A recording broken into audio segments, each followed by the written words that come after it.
A million apologies to myself for the many times I let people disrespect me and somehow still saw good in them.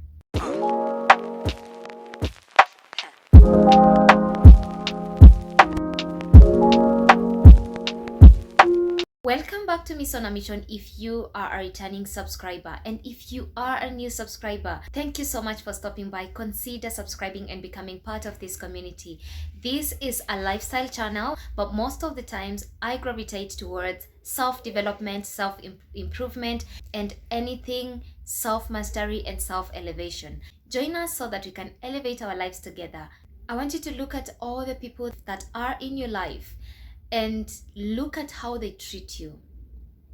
And once you see how each and every person treats you, I want you to ask yourself, is this the way I want to be loved for the rest of my life? Why are we asking ourselves this question today? Because it is going to help us to prune and to cut off people that are not in alignment with our values and our purpose. This is not a question that is going to help us let people go unnecessarily and carelessly, but a genuine, authentic question to self that is going to help us navigate healthier, vulnerable, real relationships with people. If you are always missing out on events, if they don't keep up with their promises, if they treat you so bad in front of people, if they bring you down in any way through their words, actions, or any other way, I want you to ask yourself, is this the way I want to be loved for the rest of my life? Because nobody knows when we love someone, when we get together with someone, we can only hope that you're going to be with them for the rest of our lives. There is no time you ever met with someone and the first thought you have is, I can't wait for 3 years so that we can be over with each other. We are always thinking, oh, I'm so lucky, they are such a nice, beautiful soul, I can't wait to see us in our 60s. It's because we see the outcome due to the expectations that we already have. And it's okay to have expectations. It's human. It's the human nature to have expectations.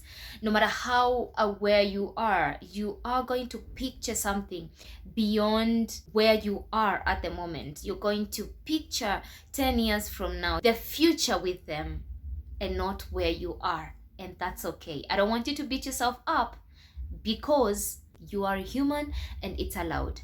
Today's topic, we are going to be talking about the personalities that we develop from self-neglecting, from self-dissociation, and probably self-sabotaging. How we develop double personalities. And if we have a therapist, psychologist, psychiatrist, anyone that has a know-how about this specific topic that I'm talking about today, please tell us in the comment section. Is it possible for a person to develop more than 2 personalities? For all I know is that we can have double personalities. And in a short while, I'm going to explain what that is.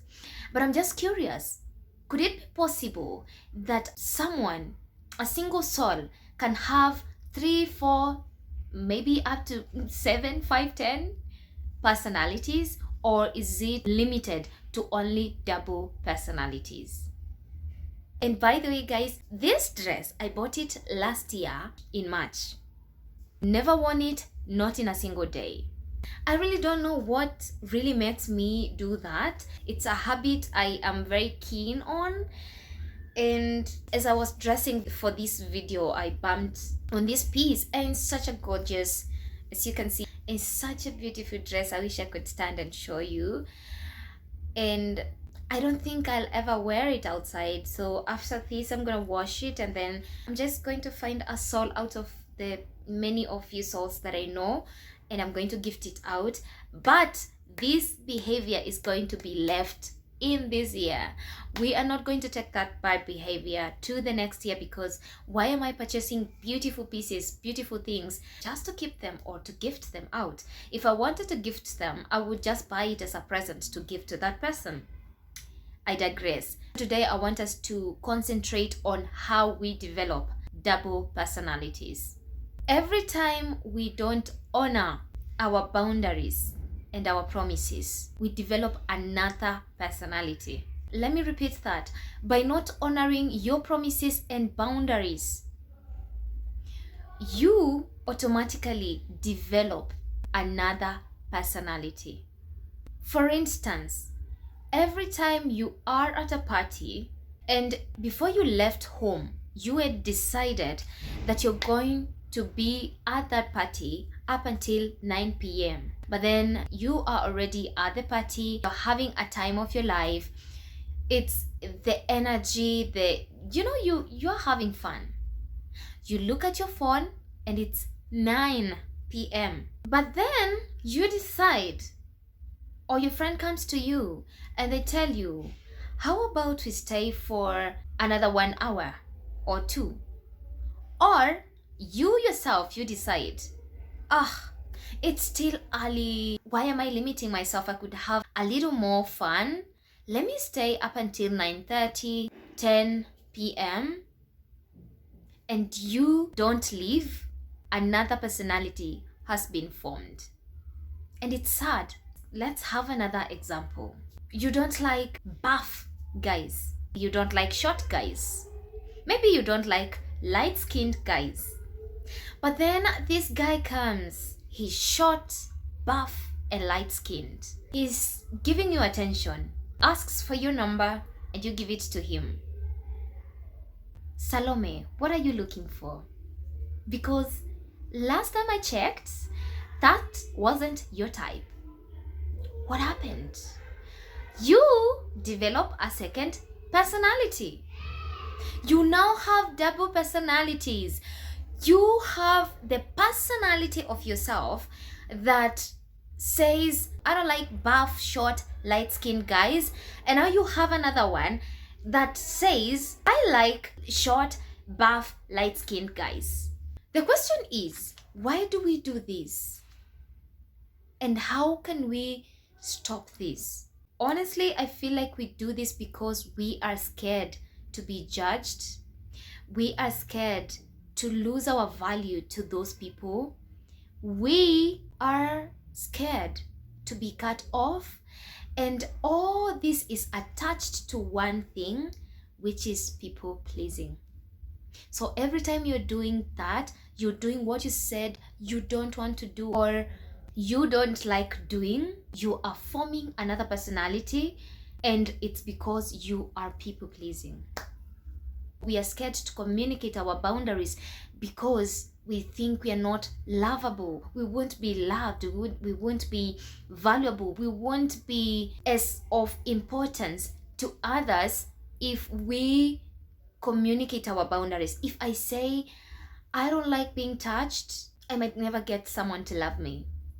If I say, I don't like going to the clubs, I'm scared I'm going to be cut off by all of my friends and I'm going to be alone, and I'll never see anyone who is like me, who doesn't do clubs.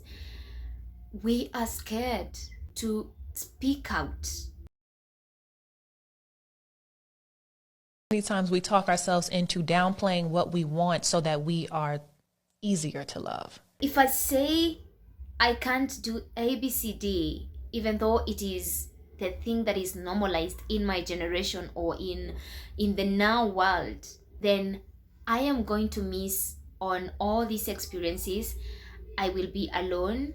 I will not be of value, and so many other lies or beliefs. It is sad. It is sad because we compromise our boundaries. We compromise ourselves all the time. It is so sad.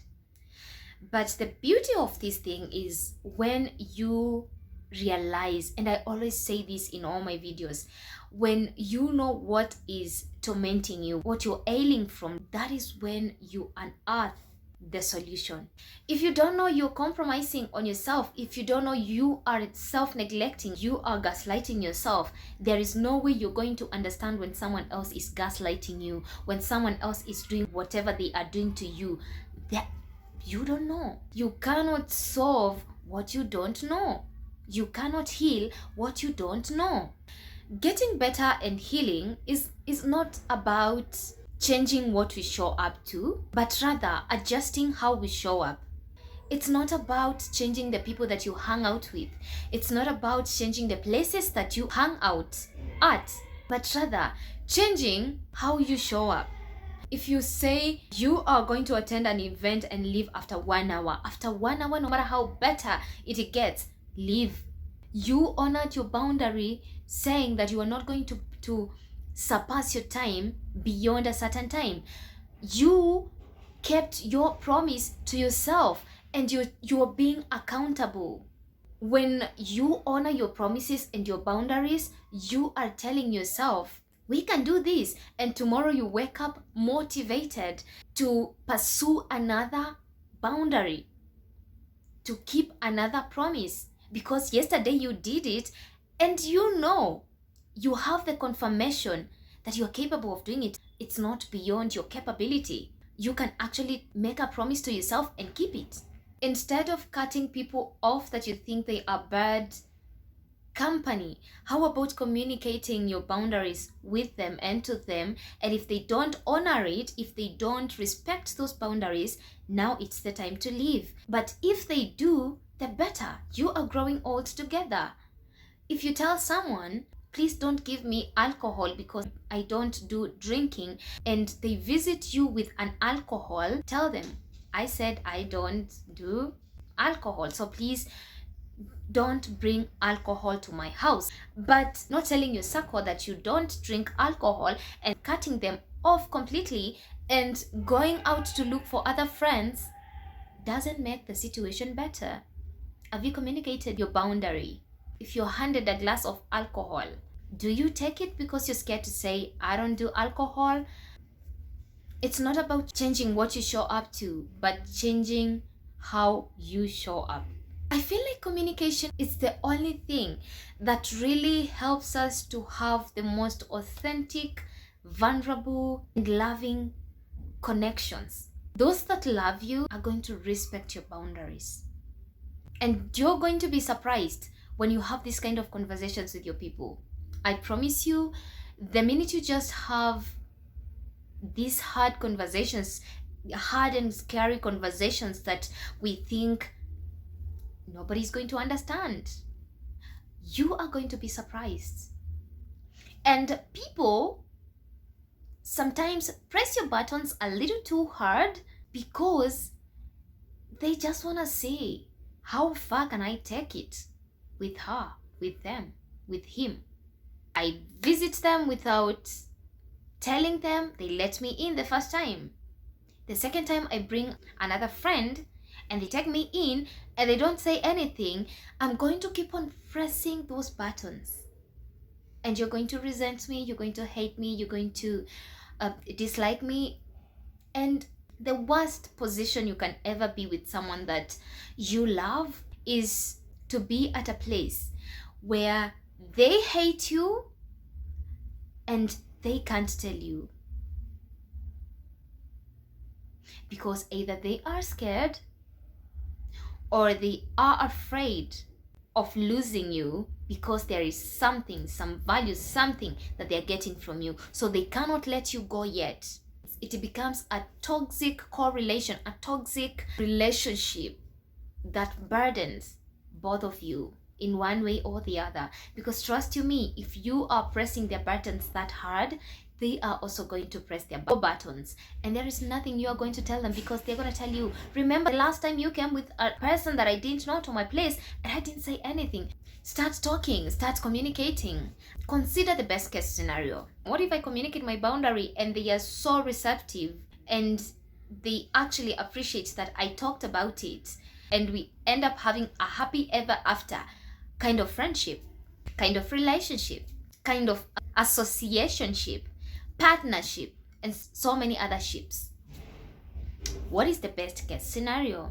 Do you want to be loved, or do you want to be treated this way for the rest of your life? Is this what you want? And especially if you're pursuing yourself, I want you to ask yourself, have I had to navigate an avalanche of obstacles just to get to the mountaintop for nothing? Am I going to be losing people every time they cross my boundary just because I am too scared to speak up about it? What have I been doing all this for? Ask yourself that. The goal is to live with intention.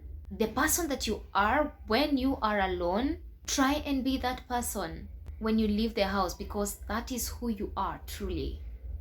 I don't know where I heard or saw this, but it's someone who said, they were talking about men. I can't remember if I read it somewhere or something, but they were talking about men. And they were saying, I don't care about the kind of man you are in the office. I don't care the kind of man you are when you are at events. I want to know how you treat your family. I want to know the kind of man you are in your home. Are you the kind of man who, when it's 7 or 8 p.m., your kids are already in their rooms pretending to be asleep, and your wife is busy doing nothing because they are scared of the monster you are? They are scared that the monster is coming back. Who is the man with his family? What kind of a man are you with your family? It's the same question. Let's stop putting a show when you're leaving the house. Let's stop putting on that mask when we're leaving the house. How about you just work on being authentic? And I know you can never be authentic 100%, or maybe you can, but it's gonna take time. But how about you work on the 70%? How about you work on the 50%? Slowly but sure, start communicating. And by communicating, you are weeding out the people that are not in alignment with who you are. There are people that are not for you, the wrong options for you, because not everyone is meant for you. If you're the type that says something and they keep up with that promise, you're only going to find and attract people who are promise keepers, who show up, who are accountable because you're that person. And every time you are saying yes to what you know you don't deserve, then the truer thing is that that is what you deserve.